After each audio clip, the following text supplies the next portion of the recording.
నిజామాబాద్ జిల్లా బోధన్ పట్టణంలో 10 మంది అనాథ పిల్లలకు మున్సిపాలిటీ బిల్ కలెక్టర్ రవి సౌజన్యంతో రేషన్ డీలర్, ప్రధాన కార్యదర్శి, సామాజిక కార్యకర్త సనా పటేల్ ఆధ్వర్యంలో ముఖ్య అతిథిగా పురాణే మల్లికార్జున్ చేతుల మీదుగా నోటు బుక్కుల పంపిణీ కార్యక్రమం నిర్వహించడం జరిగింది. ఈ సందర్భంగా సనా పటేల్ మాట్లాడుతూ గత 20 సంవత్సరాలుగా బోధన్లో సామాజిక కార్యకర్తగా పనిచేస్తూ పలువురు దాతల సౌజన్యంతో నోటు బుక్కులు, వాటర్ బాటిళ్లు, పరీక్ష అట్టలు, దుస్తుల పంపిణీ ప్రభుత్వ పాఠశాలలోని విద్యార్థులకు ఇవ్వడం జరుగుతుందని, అందుకు చాలా మంది దాతలు సహకరిస్తున్నారని తెలిపారు. విద్యార్థుల సంరక్షకురాలు మాట్లాడుతూ గత 5 సంవత్సరాలుగా తన చెల్లెలు పిల్లలు కోవిడ్లో చనిపోవడంతో తన పిల్లలతో పాటు వారి సంరక్షణను నిర్వహిస్తున్నారని, తమకంటూ ఎలాంటి ఆధారం లేదని, దయచేసి ప్రభుత్వం తమకు సహకారం చేయాలని, అదేవిధంగా ఎవరైనా తమను ఆదుకోవాలని ఈ సందర్భంగా వారు కోరారు.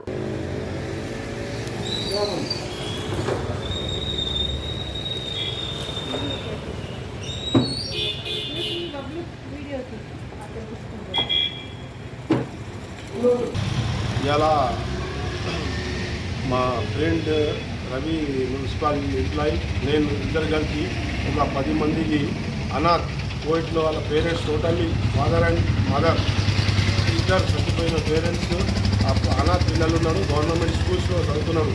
10th క్లాస్లో ఉంది, 7th class, 8th class government వీటీ నగర్లో జూనియర్ కాలేజ్ హై స్కూల్లో. ఇలా మనం అలాగే 10 మందికి పుస్తకాలు ఇచ్చినాం. చీఫ్ గెస్ట్గా మా సార్ కొరకు ఎలక్ట్రిసిటీ డిపార్ట్మెంట్ రిటార్డ్స్ సార్ చేతి నుంచి, ఇంకా మళ్ళీ మా leaders Bodhan president Krishna Goud sir చేతి నుంచి ఇలా 10 మందికి ఇచ్చినాం. మా సహకారంతో నేను ఇంకా వాళ్ళు ఉంటే ఇట్లా పిల్లలకి ఇప్పుడు రేపు నుంచి స్కూల్ చాలా అవుతుంది, ఈ పిల్లలు గవర్నమెంట్ స్కూల్లో చదువుతారు, సహకారం చేయాలా అని నేను కోరుతున్నా. ఒక సామాజిక కార్యకర్తగా బోధనలో నేను అందరితో ఇలా పిల్లలకి హెల్ప్ చేయాలా. అనాథ పిల్లలు ఇలా పేరెంట్స్ కోవిడ్-19లో చచ్చిపోయినాడు, అలాగే వేరే వాళ్ళ చుట్టాలు గైడెన్స్ లైన్స్లో వాళ్ళు నడుస్తున్నాయి, వాళ్ళు చూస్తున్నాడు అక్కడ వాళ్ళ ఇల్లులో. దానికోసం నేను ప్రతి డోనర్కి ఒక రిక్వెస్ట్ చేస్తా, నేను హెల్ప్ చేయాలా. ఇలాగే బట్టలు కానీ, స్కూల్స్ యూనిఫామ్స్ కానీ, అలాగే నోటు పుస్తకాలు హెల్ప్ చేయాలని కోసం ముంగట రావాలని నేను కోరుతున్నా. సామాజిక కార్యకర్త, సోషల్ వర్కర్ బోధనని నేను ఇంకొకటి సార్ అందరికీ కోరుతున్నా. నమస్కారం. అందరికీ నమస్కారం సార్. మా చెల్లెల పిల్లలు కోవిడ్లో వాళ్ళ అమ్మ నాన్న చనిపోయారండి. చనిపోయిన తర్వాత వాళ్ళకి ఎవరు తీసుకోకపోయేసరికి నేను తీసుకొచ్చి పెంచుకుంటున్నా. మా చెల్లెల పిల్లలు అవుతారు, తీసుకొచ్చి పెంచుకుంటున్నా. దయచేసి వాళ్ళకు సాయం చేయాలని కోరుకుంటున్నా సార్. వాళ్ళు అంటే నాకు పోషించే పరిస్థితి లేదు ఇప్పుడు ప్రస్తుతానికి, హెల్ప్ చేస్తారని అందరికీ అడుగుతున్నా సార్ నమస్కరించి.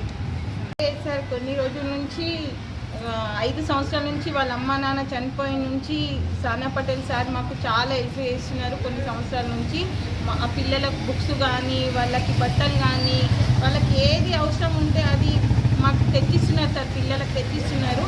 ఆ సార్కి మేము ఎంత రుణపడి ఉన్నామంటే అంత రుణపడి ఉన్నాం సార్. మేము కనుక మీరు కూడా దాతలు అట్లనే మాకు సహాయ సహకారాలు అందిస్తారని కోరుకుంటూ నమస్కరిస్తున్నా సార్. మరిన్ని అప్డేట్స్ కోసం మా ఛానల్ని సబ్స్క్రైబ్ చేయండి.